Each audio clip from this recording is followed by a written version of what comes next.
Yan, magandang gabi. Magandang gabi po sa lahat.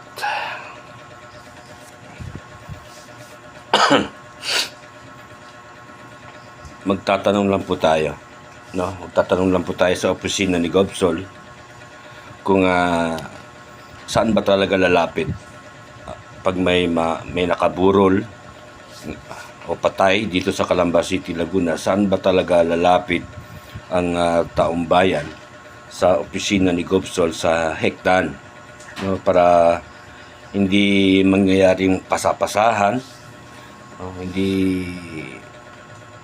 hindi magiging hassle sa mga kukuha ng konting tulong, bulaklak or bigas, anything na para sa nakaburol. So may nagsumbong lang po sa atin, ano.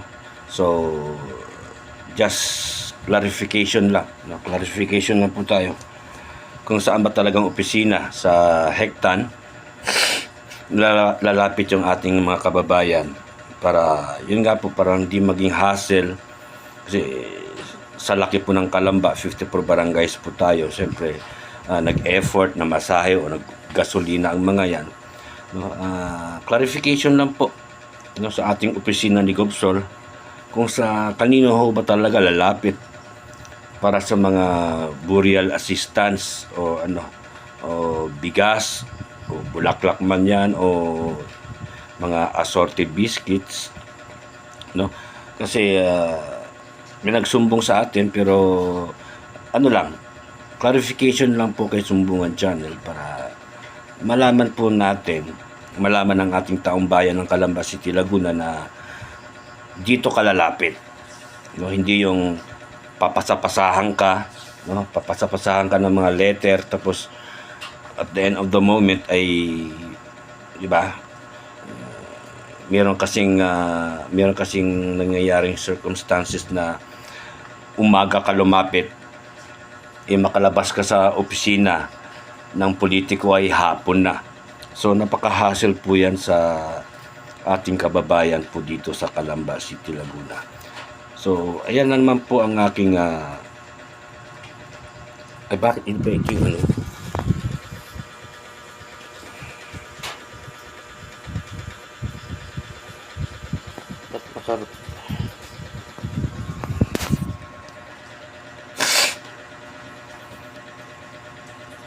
So ante-ante rin po tayo sa ibang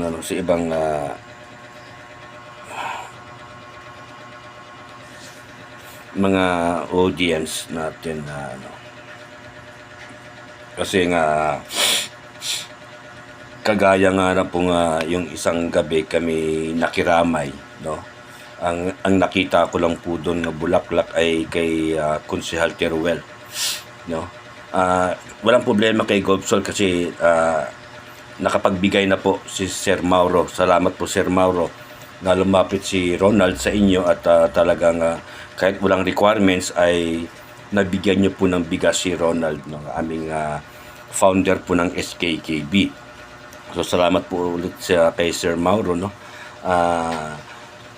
Sa iba kasi, no, sa iba, para maging transparent naman po tayo na makahingi ng konting tulong ay siyempre, in that case po kasi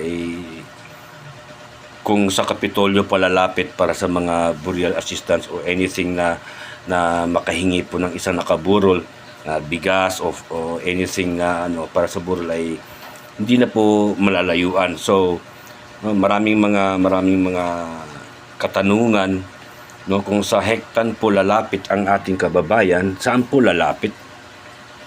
Saan po sila direct to the person nga lapitan para hindi na po, hindi po mahirapan po yung nahingi ng tulong. Yun lang po ang gusto natin. Wala po tayong issues dito, wala tayong issue dito ngayong gabing ito.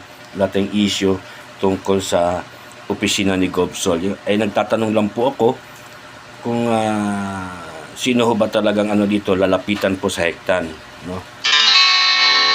Yun lang po ang gusto malaman po ni Sumbungan Channel, na sana ay mayroong pumasok dito sa live natin ngayon na yung direct to the point, direct to the person nga lalapitan. No, yun lang po sana ang aking gustong malaman. So saan na po yung aking mga audience walang gustong pumasok. No, okay matatakot, nothing to worry. Kasi this is not an issue. Tatanong lang po tayo. Tatanong lang kasi nag-post ako kanina na wag na lumapit sa hektan, dumiretso na lang sa Kapitolyo. So siyempre naiisip ko rin po yung effort, gasolina o pamasahe para po sa kababayan po natin dito po sa Calamba City, Laguna. So I just want it to know kung kanino ho ba talaga lalapit sa hektan sa opisina po ni Gobsol ang mga may namatayan, no? May namatayan kasi kumpleto na po yan sa requirements, yung mga death certificate, mga ano. So parang wala na pong hassle po, no, sa ating mga kababayan na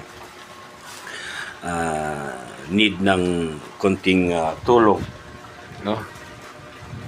Yan na naman po ang aking walang issue po dito, walang issue po sa atin na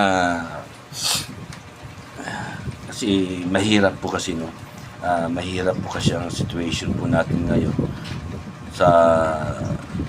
kasi nangyari nga po dun sa aming kasamahan, no, na nagka-issue nga sa munisipyo dahil nga 2 anak ang namatay na sa kanya. Yung unang anak daw na nailibing sa Lecheria ay hindi daw narehistro. So itong pangalawang anak niya ay hindi po pwedeng, siyempre, 'di ba, pag usually ganun isasalin din para 2 na doon sa nicho. Kaso meron yata may 5 years na po doon, may 5 years na yung isang anak niya, at hindi nga daw po pwede at bibili ng isa pang butas. So doon na ililipat yung unang anak at saka pangalawang anak. So ang pinagtataka ko, paano yung binayaran yung isang butas ng nicho, no? Ibayad nila yon kasi nagbabayad daw sila yearly. So paano yung isang butas na nicho kung bibili sila ng panibagong nicho? So magiging bakante po yun, no? Yan po ang aking katanungan sa ating munisipyo. Sabi ko nga, dapat malaman ko yung admin yung kausap ng namatayan. Inaantay ko lang po yung mga papel para po ating ma-live, po natin ma-question, kasi meron daw yung sepulturero ay hindi daw papayag, tapos yung kagawad doon ng Lecheria ay hindi rin papayag, no? Maraming mga issue po sa pagkalibing kahapon, no, ay hindi ko na po alam kasi hindi po ako nakilibing kahapon. So nakirami lang po tayo sa huling lamay. So doon ko po nalaman nga grabe po nangyari. Grabe po nangyari doon sa anak, no, sa anak ni Ronald, na grabe ang pahirap nila. Ang laki na nagastos nila, no, coming from Alabang, kinuha yung kanilang anak, marami pang pinagkagastusan. So, yan po, no? Medyo risky sa family. So, sabi nila, may narinig po ako nga, pag tsipeko ka, ay wala kang makukuhang burial assistance. So, sana naman, wala nang politiko-politiko, no? Wala na dapat talagang tapos na po election, eh. So, wala nang politics dyan. Dapat po kung hindi ka tsipeko, kung kalambago ka, dapat lahat po ay neutral. Neutralize po lahat. Wala pong pinipili kung tsipeko man ang namatayan o kalambago naman ang namatayan. Dapat po tayo neutral, no? Vice versa, no? Para wala pong favoritism. Kasi naman po lahat naman po tayo botante. Botante po tayo ng Calamba. Wala pong dapat mga favoritism nga porket tsipeko ka, wala ka makukuhang burial assistance. Hindi naman po pwede mawala ang burial assistance dahil po meron na pong budget po dyan ang government about burial assistance po. Yun po ang ating iiwasan dito na kaka-issue ang munisipyo dahil sa porkit ang namatayan ay ang leader ay Chepeco. Ay sana po iwasan na po natin mamumulitika. Dahil ipatay na po yan binibigyan pa rin ng issue, binibigyan pa rin ng kahulugan. Dapat hindi po tayong ganun kasi kung tayo po nasa tamang serbisyo po talaga, wala ho pinipili. Kung ikay sumusuporta sa Chepeco, kung ikay sumusuporta sa Kalambago, wala na po dapat ganun. Dapat fair. Dapat fair lahat. No? So yun na naman po yung aking katanungan po ngayong gabi. Saan ba lalapit? No, saan ba lalapit sa opisina ni Gobson sa Hectan ang mga family nga may nakaburol o may namatay? Saan po talaga mag-direct person o lamesa tungkol po dito sa humihingi ng kunting tulong para ho sa nakaburol? Yan na naman po, no? Walang pumapasok, lahat nanonood lang. Sana doon sa namatayan ngayon, halos mo siguro may nakaburol. Meron ba? Araw-araw may nakaburol, no?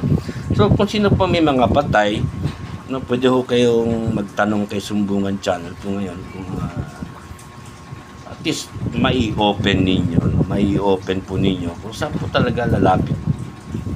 Saan po talaga lalapit sa lamesa doon sa Hectan, sa opisina ni Gobson. Yun lang naman po. Wala tayong issue ngayong gabi. Wala tayong pagpupuna. Babait po ngayon sa Sumbungan Channel. Babait po. Wala po tayong issue ngayon. Kasi yun na naman. Ang sumbong lang sa akin kanina nga ang sabi daw ang sabi yata maililibing na yung patay, hindi pa deliver yung bigas. Ang pangit naman pakinggan, no? Yung nakaburol pa, wala pang bigas. Tapos pag nailibing na yung patay, saka darating yung bigas, para bang ang pangit pakinggan, no? May nag-message sa messenger natin. Ano ba?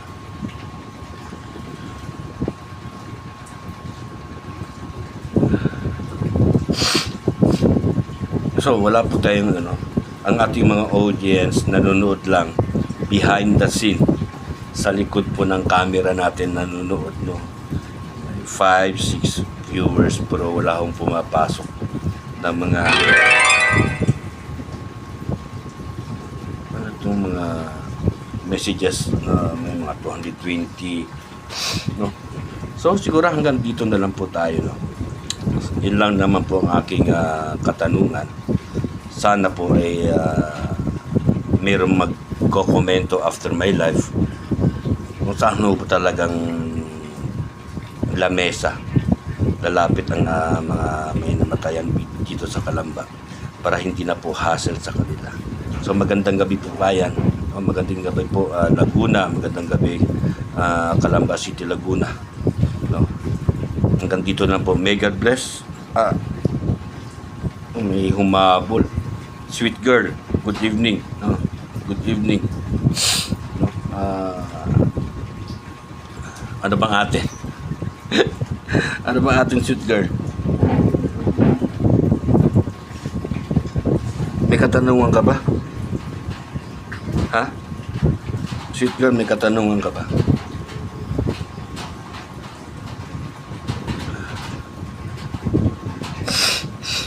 Mag-e-end nga sana ako kaso dumating ka, sweet girl, hindi tuloy ako makapag-end.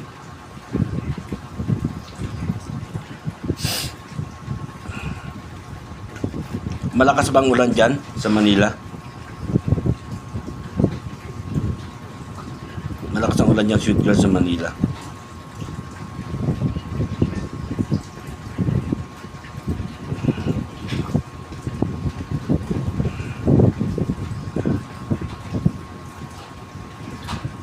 ba? Ayaw mo nang ano. So, mag-end na ako, sweet girl, ha? Ay, no, wala naman po. Mag-end na ako. Sino ba naka-live sa TikTok? Sino ba naka-live ngayon sa TikTok? At papasok ako.